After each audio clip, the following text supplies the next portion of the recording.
সত্যায়ন ছাড়া একক ভিসা প্রদান, সিন্ডিকেট মুক্ত শ্রম বাজার ও টিকিট কারসাজির বিরুদ্ধে মানববন্ধন করেছে জনশক্তি রপ্তানিকারকদের সংগঠন বায়রা। কর্মসূচি শেষে সচিবের কাছে স্মারকলিপি দেন বায়রা সদস্যরা। এ সময় আলোচনার মাধ্যমে সমস্যার সমাধানের আশ্বাস দেন প্রবাসী কল্যাণ মন্ত্রণালয়ের সচিব রুহুল আমিন। তরিক ইসলামের রিপোর্ট। জনশক্তি রপ্তানি খাতের বিভিন্ন সমস্যা ও তার সমাধানে সকালে রাজধানীর ইস্কাটনে প্রবাসী কল্যাণ মন্ত্রণালয়ের সামনে মানববন্ধন করে রিক্রুটিং এজেন্সিদের সংগঠন বায়রা। তুলে ধরেন বিভিন্ন সমস্যার কথা। টিকিটের মূল্য আজকে সব আকাশচুম্বী। আমাদের পার্শ্ববর্তী দেশ কলকাতা থেকে 25,000 টাকা সৌদি আরবের লোক যায়, আর আমাদের থেকে 1 লক্ষ থেকে 1.5 লক্ষ টাকা টিকিটের দাম। এই ম্যানপাওয়ার জগৎকে টিকে রাখতে হলে এই এত স্টেশন বন্ধ করতে হবে, আর যদি বন্ধ না করা হয় পরবর্তীতে আমরা বৃহৎ আকারে আন্দোলনে যাব। মন্ত্রণালয়ের বিভিন্ন সিদ্ধান্তে জনশক্তি রপ্তানি হুমকির মুখে পড়বে বলেও অভিযোগ করেন সাবেক বায়রা নেতারা।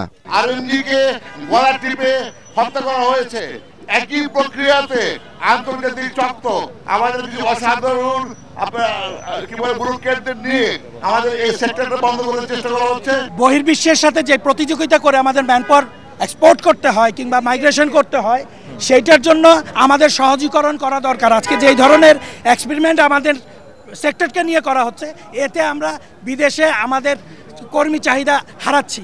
এ সময় সচিব জানান, সিন্ডিকেট ও টিকিট কারসাজির বিরুদ্ধে কাজ করছে মন্ত্রণালয়। আমাদের তরফ থেকে আমরা চেষ্টা করছি যে বিমান মন্ত্রণালয়কে এই সমস্যাটা সমাধান করানোর জন্য বলা, এবং তারা আমাদেরকে বলেছে যে এই বিষয়টা তারা সিরিয়াসলি দেখছে। একই সাথে আমরা আমাদের উপদেষ্টা মহোদয়কে বলেছি, এবং আমাদের একটা প্ল্যানও আছে যে আমরা বাইরা আটাপ সহ আমরা শীঘ্রই বসবো, যাতে এই সমস্যাটার সমাধানের জন্য আমরা আমাদের তরফ থেকে যা করার আছে আমরা চেষ্টা করব। আগামী এপ্রিলের মধ্যে মালয়েশিয়াতে শ্রমিক পাঠানো সম্ভব হবে বলেও জানান সচিব রুহুল আমিন। তরিক ইসলাম, এটিএন বাংলা, ঢাকা।